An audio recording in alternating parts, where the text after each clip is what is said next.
Fala galera, tudo certinho com vocês? Gente, hoje o foco da nossa aula é uma figura política bastante emblemática e também importante, que é o nosso querido Dom Pedro I, tá? Eu coloquei aqui como foco o primeiro reinado, porque de fato o primeiro reinado é o período em que Dom Pedro I vai governar o Brasil, mas eu vou focar um pouquinho nessa figura aqui, tá? Bom, quem é Dom Pedro I? Dom Pedro I é o filho do rei de Portugal, herdeiro do trono de Portugal, mas também é responsável pela proclamação da independência do Brasil. Esse indivíduo, Dom Pedro I, ele vai governar o Brasil no chamado primeiro reinado, ou seja, vai governar o Brasil de 1822, que é o ano da independência do Brasil, tá certo? Que é o ano que o Brasil se torna independente de Portugal, a independência do Brasil. E até o ano de 1881, que ocorre um fato denominado de abdicação do trono. Ou seja, em 1831, Dom Pedro abdica do trono brasileiro e volta para Portugal, tá bom? Então esse período que vai de 1822 a 1831 é o período denominado de primeiro reinado, que vai da independência do Brasil até Dom Pedro abdicar do trono brasileiro e voltar para Portugal. Bom, do ponto de vista político, o Brasil, nessa primeira fase política independente, se torna um império, tá? E esse império brasileiro, galera, ele vivencia três fases distintas. A primeira fase é a fase em que Dom Pedro I governa o Brasil, que é o chamado primeiro reinado. A segunda fase é o período em que Dom Pedro abdica do trono. Quando Dom Pedro abdica do trono, ele deixa o seu filho, Dom Pedro II, o Pedrinho, aqui no Brasil. Só que Pedrinho era uma criança de 5 anos de idade. Obviamente ele não tinha como governar. Então, o período que vai de 1831 a 1840 é o chamado período regencial, onde o Brasil vai ser governado por então regentes. No ano de 1840, enfim, Dom Pedro assume o Império Brasileiro com o chamado golpe da maioridade, que eu explico em outros momentos da história, tá? Golpe da maioridade. E aí nós vamos vivenciar o chamado segundo reinado, que é um período de quase 50 anos, ou seja, que vai de 1840 a 1889. É o período em que o Dom Pedro II vai governar o Brasil. Bem, essa fase é caracterizada como um império brasileiro. O Brasil vivencia uma espécie de monarquia mesmo, seguindo o conceito de se manter uma dinastia, do herdeiro do trono assumir o governo, enfim, com todas essas características que nós já conhecemos um pouco, tá? O primeiro imperador brasileiro, como eu falei para vocês, é o Dom Pedro I. Ele se torna imperador no ato de governar, a partir do momento que ele proclama a independência do Brasil. Tio Marquinho, quais são os fatos mais importantes, mais significativos do governo de Dom Pedro I? Eu destaco a Constituição de 1824, ou seja, a primeira Constituição brasileira outorgada, onde nós destacamos a divisão dos poderes em 4, executivo, legislativo, judiciário, e o quarto poder, que seria o poder moderador. Tio Marquinho, o que é isso? O poder moderador era o poder que um imperador tinha sobre todos os outros poderes. Trocando em miúdos, do ponto de vista político, o imperador concentrava amplos poderes em suas mãos, ok? Nós tínhamos a escravidão se manteve como base política por grande parte desse império, tá certo? E era constitucional, o trabalho escravo estava aqui. A escravidão só vai ser abolida no Brasil no ano de 1888, lá com a Lei Áurea. Se vocês repararem direitinho, é justamente bem pertinho do final do Império. Cenas para próximos capítulos também. Bom, então da Constituição de 1824, além de destacar os poderes em 4, executivo, legislativo, judiciário e moderador, o Brasil tem uma religião oficial, que é a religião católica, ok? Não existiu culto à religiosidade no Brasil do Império, com exceção a ingleses, É bem interessante a gente marcar isso, com exceção a ingleses.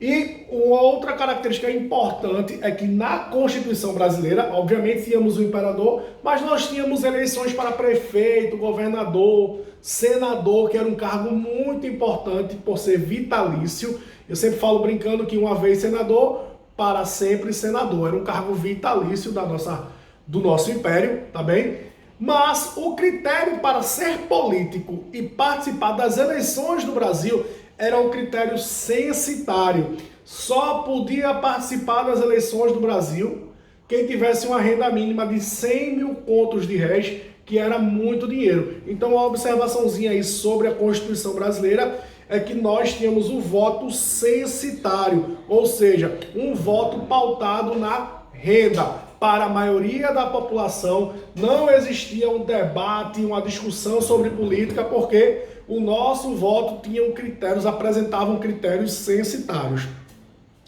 Outro destaque significativo, além da Constituição de 1824, do governo de Dom Pedro II, é que no primeiro reinado, o Brasil ele vai vivenciar movimentos separatistas, tá? Tio Marquinho, o que são movimentos separatistas?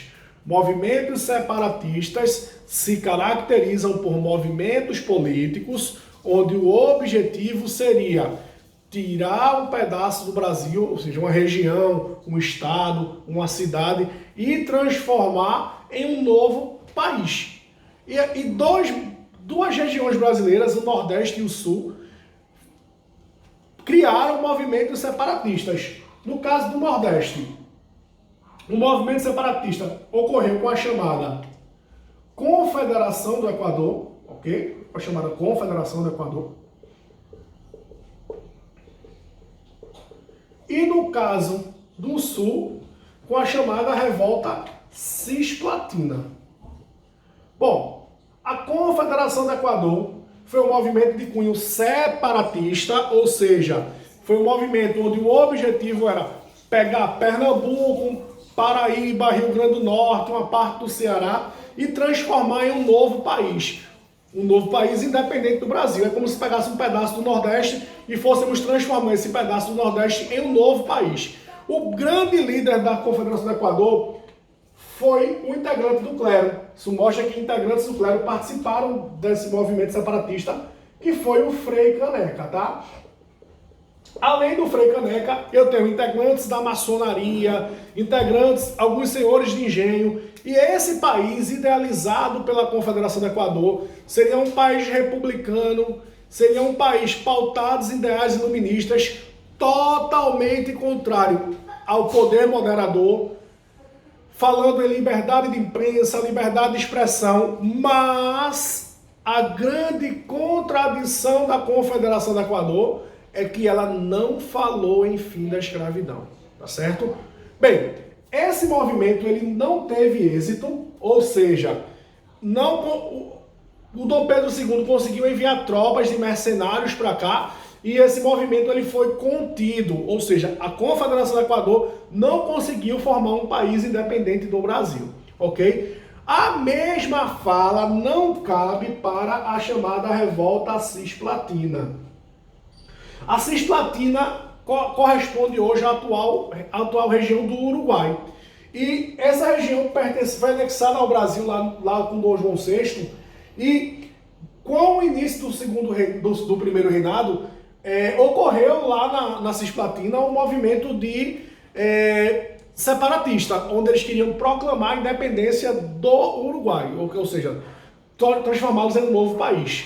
E essa revolta, ela teve êxito por alguns motivos, tá? O grande líder foi o Frutuoso Riviera, e nós podemos dizer assim, ela teve êxito por alguns motivos. Primeiro, porque Dom Pedro, ele consolidou, ele concentrou poderes aqui no Nordeste, e segundo, que não ocorreu uma aceitação da população brasileira que estava ao redor da Cisplatina em querer lutar pela guerra. Então, diante de vários fatores, a revolta cisplatina ela teve êxito e o Uruguai foi fundado um país independente do Brasil. Então, o governo Dom Pedro I, destaque pela elaboração de uma Constituição que foi outorgada, foi imposta de forma autoritária, movimentos separatistas, mas tem uma reflexão aqui para você.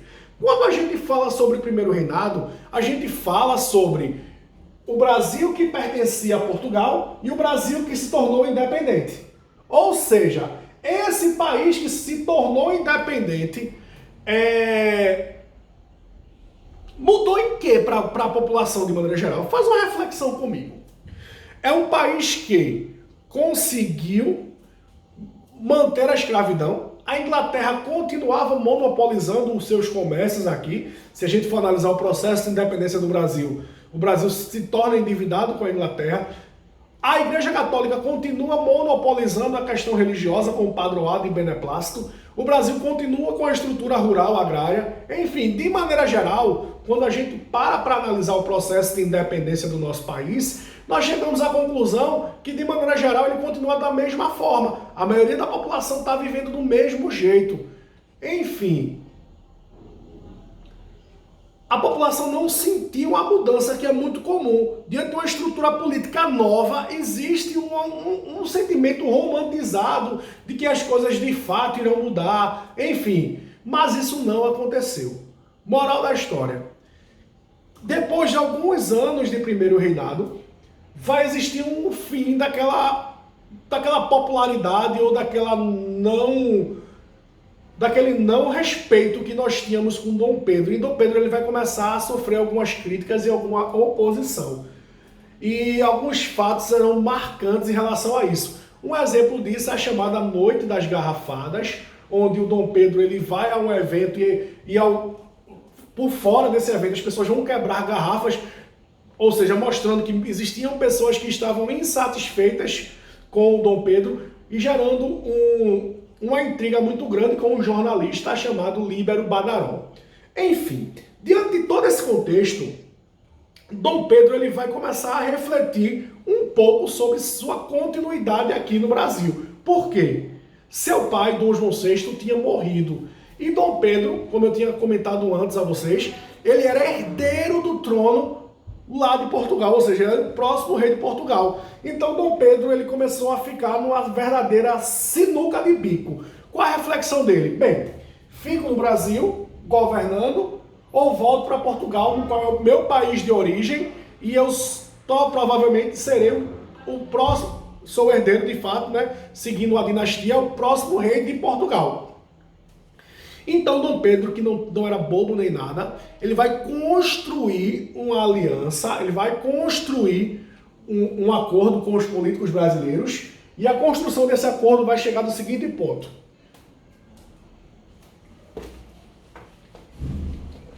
No ano de 1831, Dom Pedro vai voltar para Portugal, mas seu filho, Dom Pedro II, fica no Brasil e se torna o próximo imperador. Era impossível, ou rolava uma impossibilidade de Dom Pedro assumir aqui em 31, Dom Pedro II, seu filho, porque era uma criança de 5 anos. Mas, o que é que Dom Pedro fez? Garantiu, fez um acordo com a elite brasileira, com os políticos, que o imperador Dom Pedro II fosse o herdeiro de seu trono, e com isso, com essa certeza, Dom Pedro I abdica do trono lá de Portugal, aqui no Brasil. Ele abdica do trono brasileiro, deixa o império para o seu filho e volta para Portugal. Ou seja, quem proclama a nossa independência volta para o país que nós éramos colônia para se tornar rei. Mas vamos falar mais um pouquinho de Dom Pedro. Com a abdicação de Dom Pedro, vamos vivenciar o período regencial. Dom Pedro ele volta para Portugal. Ao chegar em Portugal, Dom Pedro vão acontecer alguns fatos bem interessantes. Ele vai entrar em guerra com o irmão dele, que era o Dom Miguel, que vai querer tomar o trono lá. Vai rolar um conflito entre os dois, uma guerra civil. Ao final dessa guerra, Dom Pedro ele vai se transformar rei de Portugal, tá? E lá Dom Pedro é coroado como Dom Pedro IV, ok? No caso do Brasil, vão surgir grupos políticos que vão pedir a volta de Dom Pedro para o nosso país. E um partido que pedir especificamente a volta de Dom Pedro é o chamado Partido Regressista, tá certo? Dom Pedro vai morrer muito jovem e é de fato uma figura icônica do nosso país, tá certo? Ele tem uma importância muito grande pelo nosso processo de independência. Era uma figura mística, né? Tinha fama de mulherengo, enfim, muito popular, tinha um perfil muito diferente, mas vai morrer muito jovem por vários motivos, inclusive pelo fato de que quando ocorreu a guerra civil lá em Portugal para que ele tomasse o trono, ele vai contrair tuberculose, vai cair do cavalo, vai quebrar algumas costelas, enfim, vai ter a saúde um pouco debilitada e por consequência ele vai vir a falecer. O que vai acontecer é que ele vai, como eu falei, vai se transformar numa figura muito forte, tanto historicamente falando, tanto no Brasil como em Portugal, e ele vai garantir que seus filhos, no caso, sua filha em Portugal e seu filho no Brasil, deem continuidade à sua dinastia. Então, quando a gente analisa um pouco de Dom Pedro, a gente pode fazer qualquer tipo de reflexão sobre ele, mas nós não podemos negar da sua inteligência política, tá certo? Eu posso discordar dos seus métodos, posso discordar dos meios que ele tomou, mas do ponto de vista da interligação política, de fato, Dom Pedro ele tinha um papel muito forte. Beleza, gente? Tchau, tchau. Fiquem na paz.